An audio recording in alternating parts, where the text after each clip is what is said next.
Good evening, Internet. My name is Michael and I'm here to review some stuff for you. Tonight we're going to take a look at a 1970s Western spoof that is one of the funniest movies of all time. That's right, we're going to take a look at Mel Brooks' Blazing Saddles. Now if you've never seen this movie before, let me get you the brief description from the back of the box.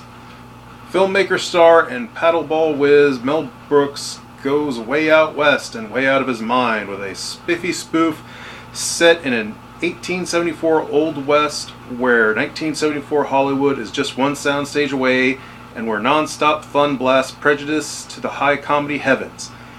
Cleveland Little, Gene Wilder, Slim Pickens, Harvey Korman, Madeline Kahn, and more join for horseplay and horse laughs, making Blazing Saddles the number 6 choice among the American Film Institute's top 100 comedies. Give these out to the boys in lieu of pay and enjoy. So yeah, that's not really a good description of the plot, but kind of a good idea of like the hijinks for the movie. The plot of the movie is actually, the movie itself is a spoof of many different westerns. I myself haven't really seen all that many westerns, so I don't get all the references in it, but the movie's pretty universal. The plot is basically an evil district attorney in a state, which they never even really say what the state is. He wants to run all the people out of this town that the railroad's going through. So he hires a bunch of thugs and criminals to go out and run them out. But the people resist and they try to get a new sheriff, and the district attorney sends them the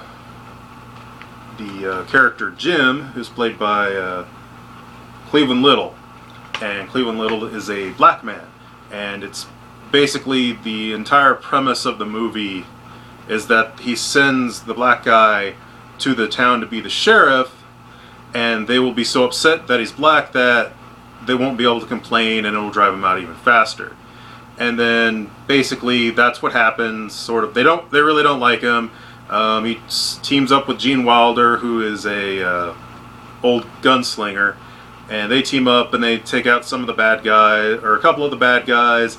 The evil district attorney does a few more stunts to try to get rid of everybody. And eventually it ends up with a big showdown where the district attorney hires like an entire army of villains. They're going to go wipe out the city. And Jim, that's the sheriff, he basically gets all the people from the railroad camp, which they're all black and Chinese and stuff, and they team up with the town folk, and they build up a fake town in one night so that the criminals will go after there, and after that's over, then the black people, the white people, and Chinese people, they can all live happily in a fully integrated community and stuff at the very end.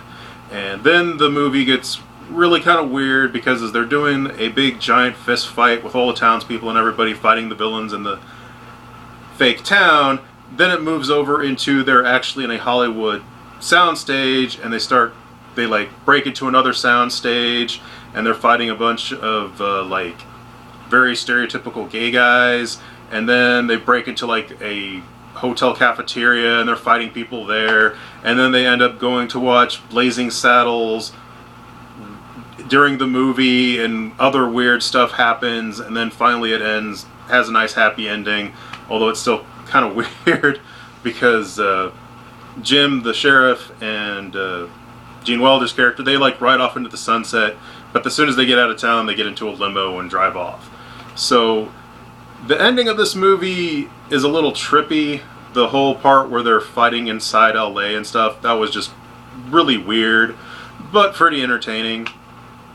And the humor in this movie is just, especially the first third or half almost, it's just almost a laugh a minute. There's lots of jokes. The humor is very much racially based. They go loads into racial stereotypes, tons and tons of racial slurs, which in this day and age I really can't repeat anymore, but they're funny. The whole movie's incredibly funny.